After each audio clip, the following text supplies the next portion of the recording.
Hi there, and welcome to this week's lesson. So this week we're going to be looking at Notan studies. So this is in relation to my term. This term we're looking at landscape painting, and Notan is our first sort of dip into thinking about composition and design. Okay, so the word Notan is a Japanese word, and it basically refers to the idea of black and white. So I've been looking this term a lot at this book.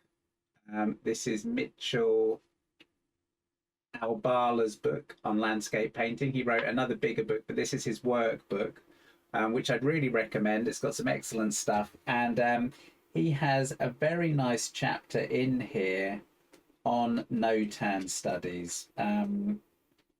So if I show you there, okay.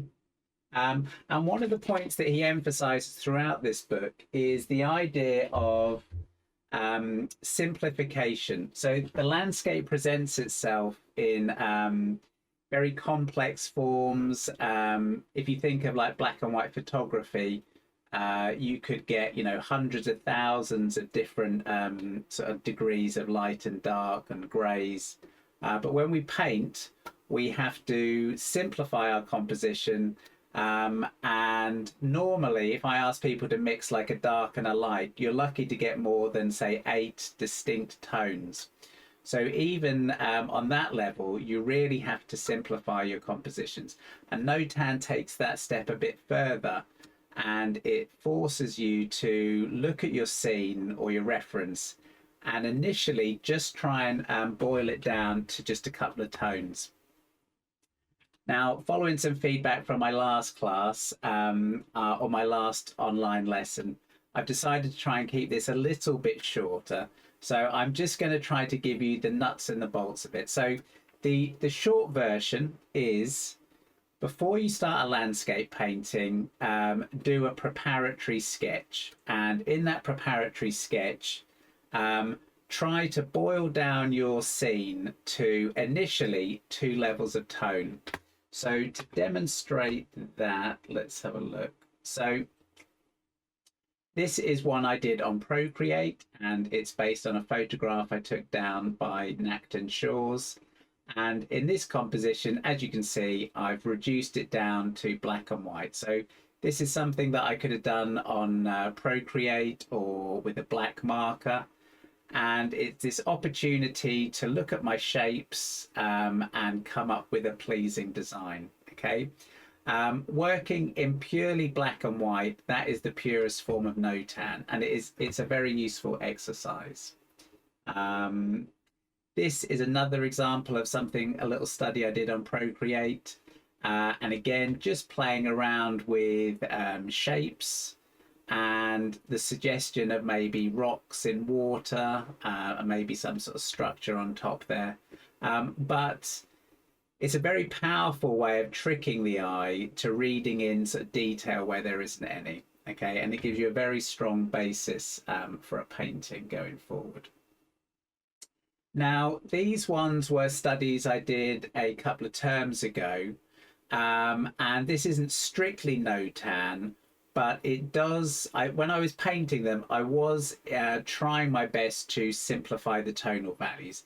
So these are some master copies I did from Edward Seago. So Notan, it's a very good way to analyze your own reference material.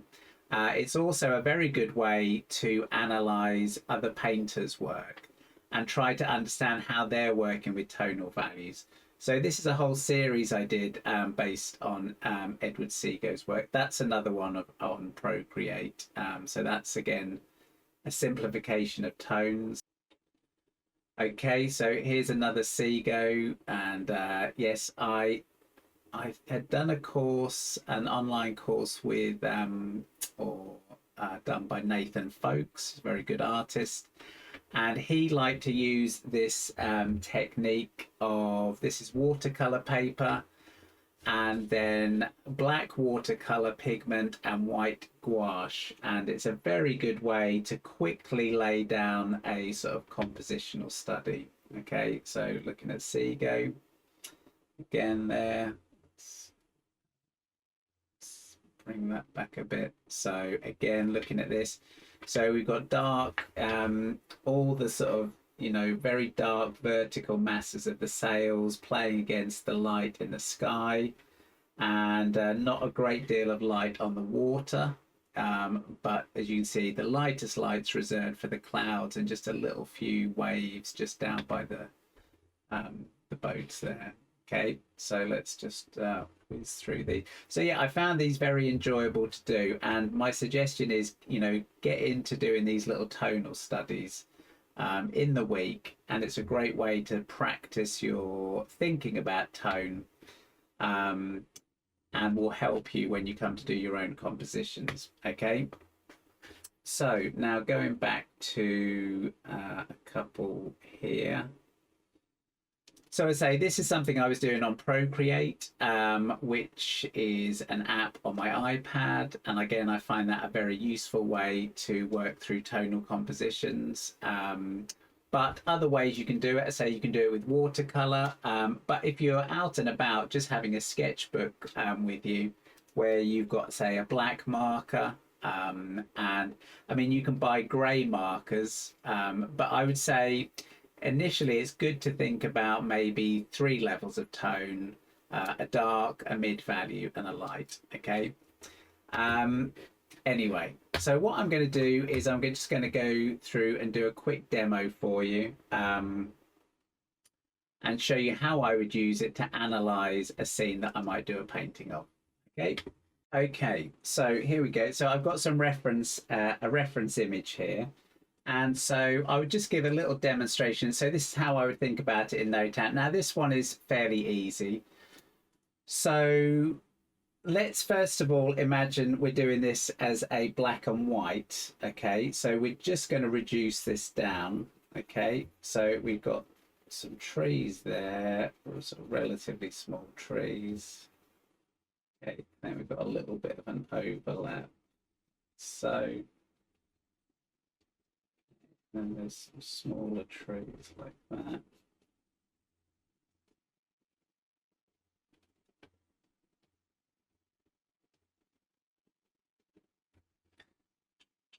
So this is where the Notan comes into its own, is I can take this, and then my job is how can I make this silhouette more interesting? Okay, so I can play around just by cutting into this shape. Let's see if I take my, so I can cut into a shape.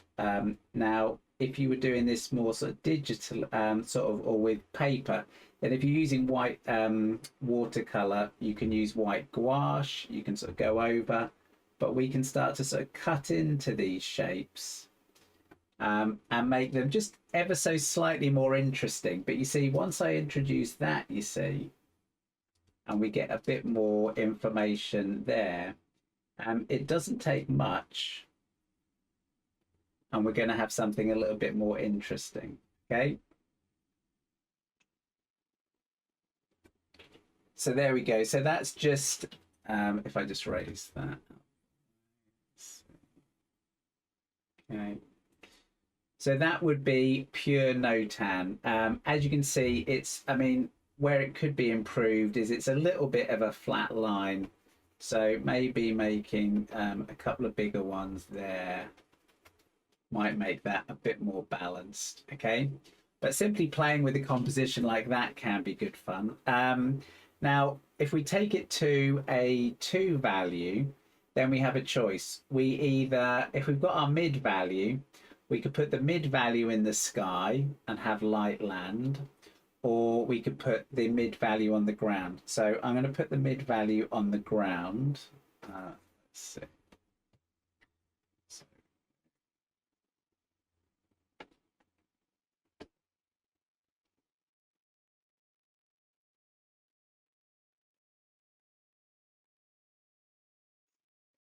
that.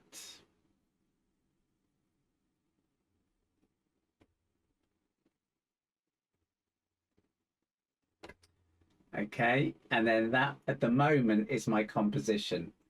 Now, as you can see, we've got that nice path. So with the path, we have the choice of, we could suggest it without going all the way up to dark,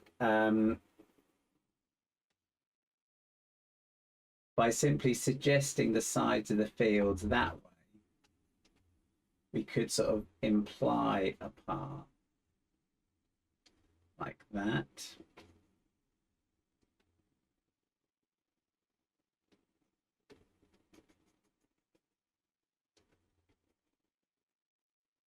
Okay, that way we're not competing so much with the sky as our light mass. Or of course we could grab that white, and then you could maybe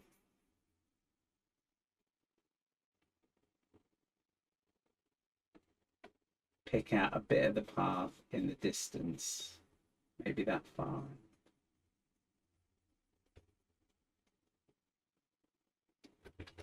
So something a bit like that. Now that almost looks like water reflected, maybe some water in the on that path, like that sort of thing. Okay, so there we go. Now you see that's taken a rather unpromising composition, but I think that's got something to it. I think that just looking at it like this gives me a sort of an idea about how the composition could work going forward. Now, the thing to remember is that the Notan isn't the final word. It's not that we literally paint the trees as dark as that, but it just gives us the structure of our composition. And you could play around. So this whole idea is that it gives you the opportunity to play with your composition. So, for example, you know, I could sort of think about, well, what would it look like? You know, maybe with a little bit more interest in the clouds, the sky. Okay, that might make it a bit too busy, but you know, this is the sort of thing we can do. We can sort of cut that out. But say it's much easier to play with these ideas at this stage than when I've actually got my paints out and I'm sort of halfway through it. Okay, so that's one. So let's try another just to sort of show you the yeah. So there's a very good book on landscape painting by an American artist called John F. Carlson, and he's well worth looking at. And he lays out what he feels are the main sort of, or the most common tonal pattern you get in a landscape, and that is like this. So the you have the sky. The sky is going to be the lightest mass, okay, and then the land, that is your second lightest. Okay, so the idea here, this is like midday. Okay, so what's happened there is that the light is sort of bouncing off the land and sort of lightening it up, and then the next dark is sort of mountains, or this could be distant trees or something like that, but things that have more of a diagonal and they're a bit softer. Okay, so we don't have so many mountains here in East Anglia, but distant objects also tend to be a bit lighter like that. And then the darkest dark is reserved for verticals. Okay, so something like that. Okay. And so verticals become the darkest darks. And he was saying that, you know, 9 times out of 10, landscape will follow this sort of compositional idea. So this is a way to, you know, look at your compositions and think about what's going on. And as you can see, that sort of works, gives you quite a sort of strong sense of the illusion of a landscape. So this composition I'm looking at here, is a little bit similar to that. So we've got the lightest light is the sky. Then we go to our mid value. Okay. Okay, so the land is a mid value. Okay, now there's a distant bit of river, but so we've got these trees in the distance.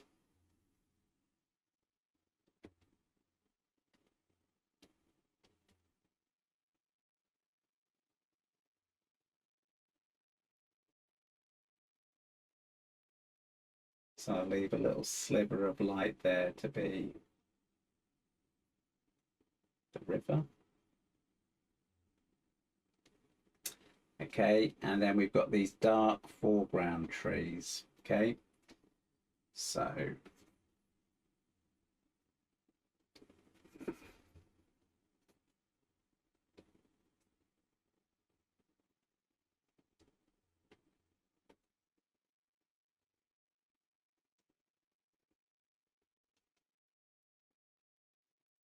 that. So it goes up there, like that. And then we've got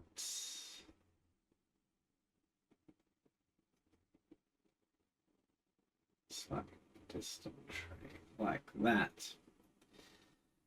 So that would be my sort of Notan study of that composition. We could maybe, let's see if I grab the, so that's like the most simplified statement. So if I was to grab that dark, then I could maybe use that.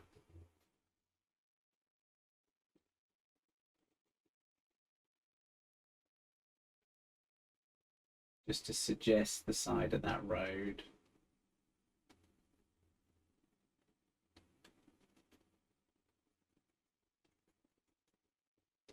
And then we have these little,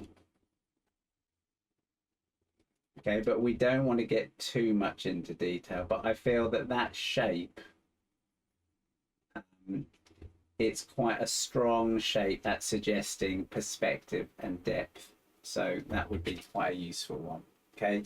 And then, like I said on the other one, I could also grab the white and I could look to sort of cut into this tree shape a little bit more and make it a bit more interesting.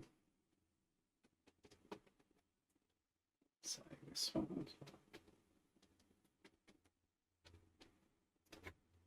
Okay, so we wouldn't have to do much more to that. And then that also gives me a nice Notan sort of study. Other things that I was, when I looked at it, yeah, if I grab that lighter light there. So this is still, this is 4 levels of tone. So this is like the Carlson way. So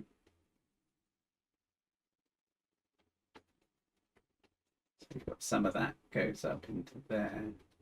Again, that sort of breaks up that composition. And we also have a little bit more light. But you see the light on that field doesn't compete with the sky.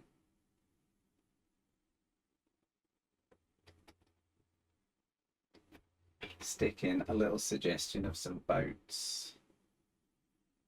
Again, I find those little, they're very sort of suggestive shapes.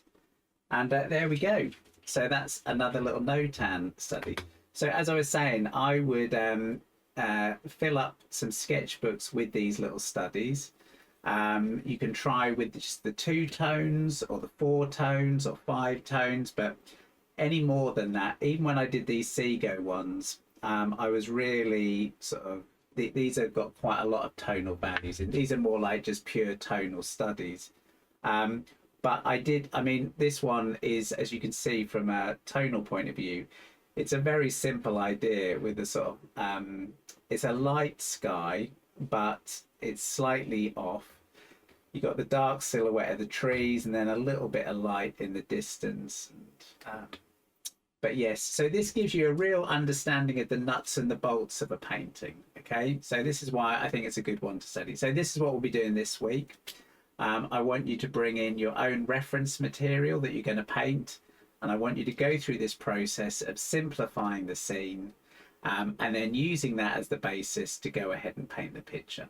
Okay, so I will be able to answer any questions, and hopefully this might have also been some value to those of you out there who watch the videos. Anyway, thanks a lot, and I'll see you soon. Cheers. Bye.